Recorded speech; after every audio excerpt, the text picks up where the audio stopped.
Tata, mama, bandeko, mesdames et messieurs, bonjour et bienvenue sur l'édito politique d'Afrique et les TV. Et même si vous ne me croyez pas, allons seulement. Que cet édito soit considéré comme populiste, voire démagogique, est tout à fait plausible. Et je l'assume. Pourtant, l'idée qui me vient immédiatement à l'esprit est l'unité travail-progrès. Comme elle résonne fort dans nos mémoires, cette devise fondatrice si chère à notre pays. Ces trois valeurs fondamentales définissent la société congolaise aujourd'hui et la vie démocratique de manière générale. C'est vrai que nos livres d'histoire en sont remplis, nos écoles nous l'ont transmise. Ces trois mots sont gravés sur les façades, mais leurs principes et leurs valeurs sont aujourd'hui malmenés, tant dans l'espace public que dans la politique, les médias et les réseaux sociaux. Tata, mama, bandeko, mesdames et messieurs, nous autres Congolais, nous n'aimons les grands principes que pour muer les violer.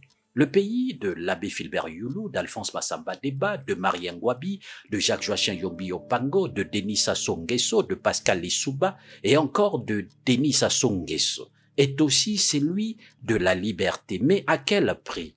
Liberté. Ce mot prend toute sa place dans cet édito. Parce que la liberté n'est pas une vanité, c'est la sève même de toutes les évolutions, le dénominateur commun de tous les rêves. Il est essentiel de redonner une place centrale à ce principe fondamental.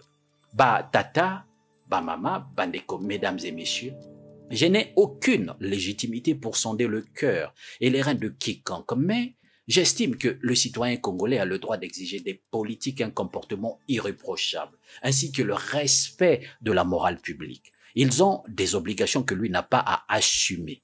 Je précise, ce n'est pas vrai seulement de la politique, mais de tous les domaines où l'éthique, la manière non seulement compétente mais vertueuse dont on exerce sa mission, doit être prise en considération. Tata, mama, bandeko, mesdames et messieurs, pourquoi, m'exprimant ainsi, ai-je la nette impression de prêcher dans le désert? Parce que l'histoire que je vais maintenant vous conter pourrait aussi bel et bien vous arriver. Nul besoin que vous soyez un politique, nul besoin que vous ayez commis des faits. Le procureur de la République et les juges vous livreront et utiliseront les médias comme Télé Congo, DRTV, Vox TV, Afrique TV et les réseaux sociaux pour prouver votre culpabilité.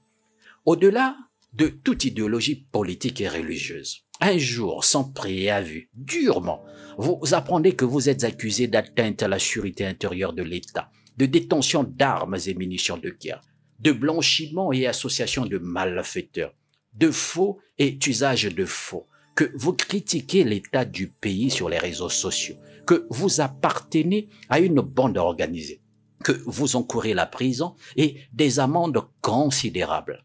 Ce jour-là, vacant tranquillement à vos occupations, vous verrez subitement des policiers et gendarmes débarquer chez vous, vous saisir au corps, perquisitionner devant votre femme, vos enfants, vos amis, vous enchaîner, vous dépouiller de vos affaires personnelles, vous interroger sans fin sur des sujets qu'ils ne maîtrisent pas, sur la base d'une enquête dont vous ignorez tout, des témoignages, des allégations et des opinions dont vous ne maîtrisez absolument pas les tenants et les aboutissants. On vous maltraitera, on vous méprisera. Et vous seriez placé au commissariat central de Brazzaville pour une nuit ou deux, des semaines ou des mois, et vous ne cesseriez pas de vous demander ce que vous avez fait au bon Dieu pour que l'on vous traite ainsi. On vous sortira de là malpropre et malheureux pour vous présenter à un juge, je dirais plutôt à un accusateur, qui se dira juge. C'est lui-là même qui, fort de ses pouvoirs et de l'impunité qui lui permettront de forcer les lois de bon gré, vous traitera de bandit sans même vous interroger et prononcera la sentence. Il aura tout pouvoir, à commencer par celui de vous accuser de bandit sans présenter la moindre preuve, sans prendre la peine de vous dire pourquoi et de quoi il vous accuse. Avec un faux semblant du jugement, il pourra tout sur vous, vous mettre au chômage, ruiner votre carrière, ôter votre passeport et même vous mettre arbitrairement en prison si tel est son bon plaisir. Vous aurez beau hurler votre vérité, elle ne sera pas entendue. De quel poids pourront peser vos démentis de présumés coupables face aux éclatantes vérités politiques, judiciaires, à la confirmation de la culpabilité que constituent, à n'en pas douter, les mesures violentes prises contre vous par quelqu'un qui s'enjolive du titre de juge, de procureur de la République. Bah, tata, bah, maman, bandeko, mesdames et messieurs, quand les valeurs et les principes dans un pays sont délibérément voilés, bafoués, plus aucune rectitude n'est obligatoire. Cependant, quand la critique s'installe, l'espoir est né, les énergies se libèrent, les citoyens s'épanouissent, le pays décolle. Et même si vous ne me croyez pas, allons seulement. Quiconque est plus sévère que les lois est un tyran, disait Vauvenargues. Bah tata, bah maman, bah mesdames et messieurs, vous venez de suivre l'édito politique d'Afrique Elite TV. Merci et à très bientôt. Afrique Elite TV. Afrique Elite TV, c'est du sérieux. Afrique Elite TV, ici, vous avez la parole.